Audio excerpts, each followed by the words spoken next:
ఇప్పుడే వివాహమైన నూతన దంపతులు ఇద్దరు చక్కగా మాల మార్పిడి అనే ఒక కార్యక్రమాన్ని ఇప్పుడు చేసుకుంటాం. స్వామి యొక్క మాలని అమ్మవారి యొక్క మాలని స్వామివారికి సమర్పణ చేస్తాము. అంతకంటే ముందు ఈ మాలలో సాక్షాత్తుగా అమ్మ స్వామి పట్టుకొని నృత్యం చేసినట్టుగా ఇప్పుడు మన ఈ దంపతులు ఇద్దరు నృత్యం చేస్తారు. ఆ నృత్యాన్ని మీరు సేవించండి.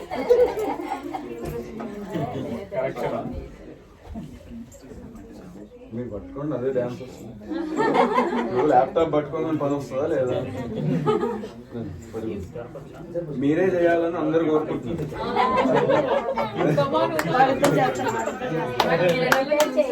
కొంచెం వెనక్కి జరగండి, ఒక్క స్టెప్ వెనక్కి జరగండి. అక్కడికి వస్తారు వాళ్ళు. మీరు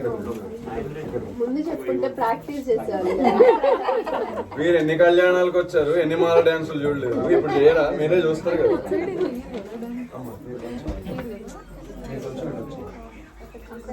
అందరు ఎంకరేజ్ చేస్తే వాళ్ళు ఖచ్చితంగా చేస్తారు. కాబట్టి ఒకసారి గట్టిగా చెప్పండి. గోవిందా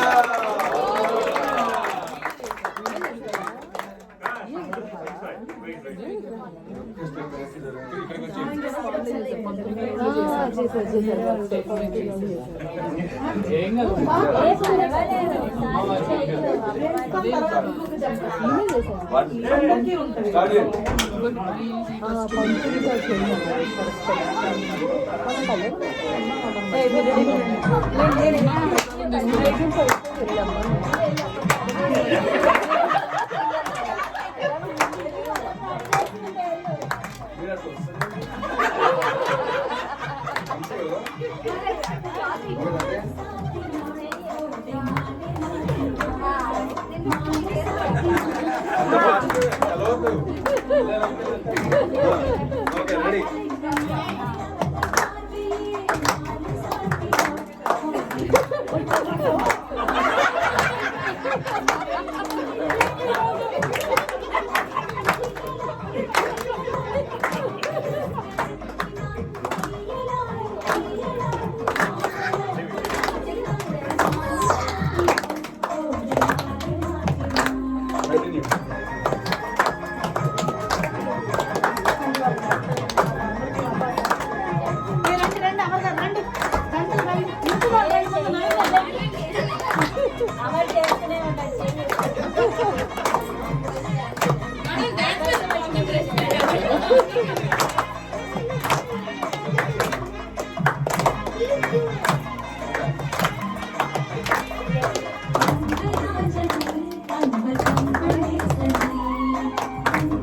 గోవిందా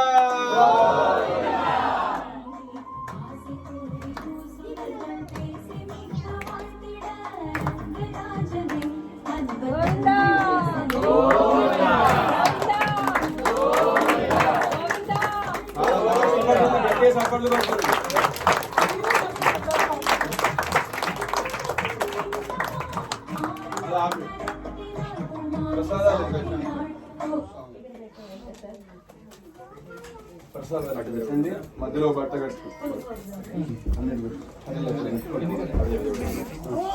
ఆలయం చేస్తుంటే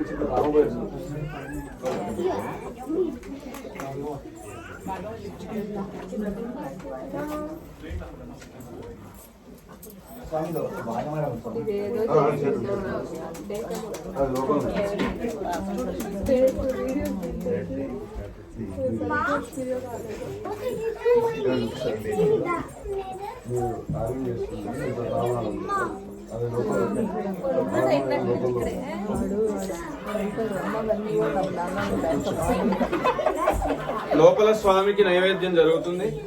నైవేద్యం పూర్తయి హారతి ఇచ్చేలోపు చిన్నగా ఒకసారి రామనామాన్ని చెప్పుకొని కళ్యాణ ఫలితాన్ని తీసుకొని చక్కగా ఆనందంగా ఇంటికి వెళ్దాం.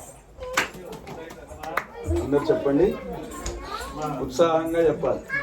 ఇంతసేపు కూర్చోటి ఉత్సాహం చెప్పమంటాం స్వామి ఏంటో అనుకో. చెప్పండి, రామనామమే ఉత్సాహాన్ని ఇచ్చే నామము. రామ అంటే పాపము దూరం అవుతుంది అని మనకి శాస్త్రం.